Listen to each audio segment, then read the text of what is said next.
असलेल्या वल्लभी बुद्ध विहार स्वागतनगर नांदेड येथे सम्राट अशोक स्तंभाचा लोकार्पण सोहळा संपन्न। नमस्कार, मुख्य महाराष्ट्र न्यूजमध्ये आपलं स्वागत। पाहूया बातमी विस्ताराने। नांदेड शहरातील छत्रपती चौक जवळ असणाऱ्या स्वागतनगर येथील वल्लभी बुद्ध विहारात सम्राट अशोक स्तंभ उभारण्यात आला।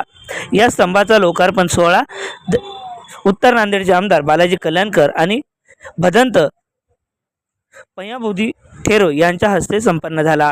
यावेळी बौद्ध उपासक उपासिका मोठ्या संख्येने उपस्थित होते।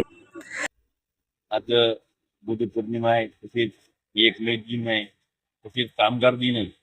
त्यांचं औचित्य साधून आज जे त्या स्वागतनगरमध्ये अशोक स्तंभ यांचे लोकार्पण सोहळा आयोजित केलेला आहे। त्या निमित्ताने या भागातील सर्व नगरसेवक आमचे देशमध्ये सुहास कल्याणकर तसेच त्या भागाचे सर्व ज्येष्ठ मंडळी होती, आमचे गणपती होते, सगळे या भागाचे उपासक उपासिका या कार्यक्रमाला उपस्थित होते।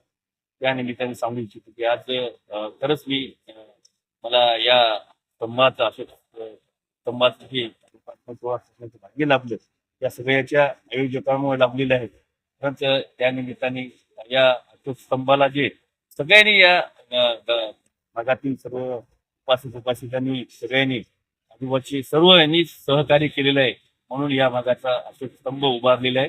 थोडं सुंदर या 3-4-5 जिल्ह्यामध्ये बी नाही, औरंगाबादच्या नंतर आपल्या या नांदेड जिल्ह्यामध्ये स्वागतनगरमध्ये अशोक स्तंभ उभारलेला आहे।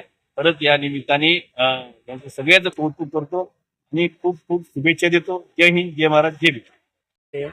नववे भीम जयंती मंडळ स्वागतनगरचा अध्यक्ष आम्हाला अशोक स्तंभ उभार करण्याची जी प्रेरणा आहे ती आमचे क्रियाशील कार्यकर्ते श्री राम सोनकांबळे यांच्याकडून मिळाली आणि आम्ही सर्व स्वागतनगर वासियांनी यासाठी विशेष परिश्रम घेऊन तन मन धनाने सगळ्यांनी सहकार्य करून हे एक जागतिक दर्जाचं बौद्ध स्तंभ, एक बौद्धाचे प्रतीक निर्माण करण्याचा प्रयत्न केलेला आहे, ज्याची यापासून येणाऱ्या पिढीला प्रेरणा मिळाली पाहिजे आणि अशीच आणखी स्तंभ किंवा प्रतीक बौद्ध धर्माची प्रतीक निर्माण करण्याचा आमचा निर्धार आहे। अरे नवयुग भीम जयंती मंडळ स्वागतनगरचा अध्यक्ष याले चित्रकार आणि शिल्पकार विकास आबासाहेब सर्वोदय बोलतोय। मला या आपल्या वल्लभी बुद्ध विहाराकडून मला बोलून आलं आणि इथे आपल्याला एक 25 ते 30 फुटाचा एक सम्राट अशोक स्तंभ उभा करायचा आहे अशी संकल्पना माझ्यासमोर मांडली गेली।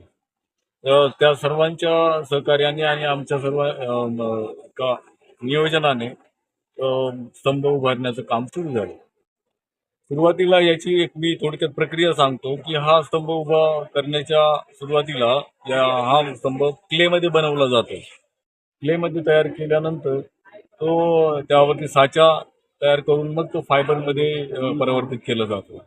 पण यामध्ये काम करत असताना बारकाव्याचा खूप महत्त्वाचा विषय आहे की जो सारनाथ येथे सम्राट अशोकाने 2000 वर्षापूर्वी जो स्तंभ बनवला आहे याची हुबेहूब प्रतिकृती तयार करणे हा सर्वात मोठा उद्देश आहे। त्यामध्ये आपण कसलाही बदल न करता ही कलाकृती पूर्ण होणे हे खूप महत्त्वाचे आहे, अन्यथा त्याची विटंबना होऊ शकते। या गोष्टींचा खूप बारकाव्याने विचार करून आणि त्यावरती संयम ठेवून काम करावे लागते। या आमच्या सर्वांच्या प्रयत्नाने हा स्तंभ पूर्ण झाला आणि आज त्याचं लोकार्पण सोहळा झाला आणि सर्वांनी मला ते काम करण्याची संधी दिली, याबद्दल मी वल्लभी बुद्ध विहाराच्या सर्व समितीचे आभार मानतो आणि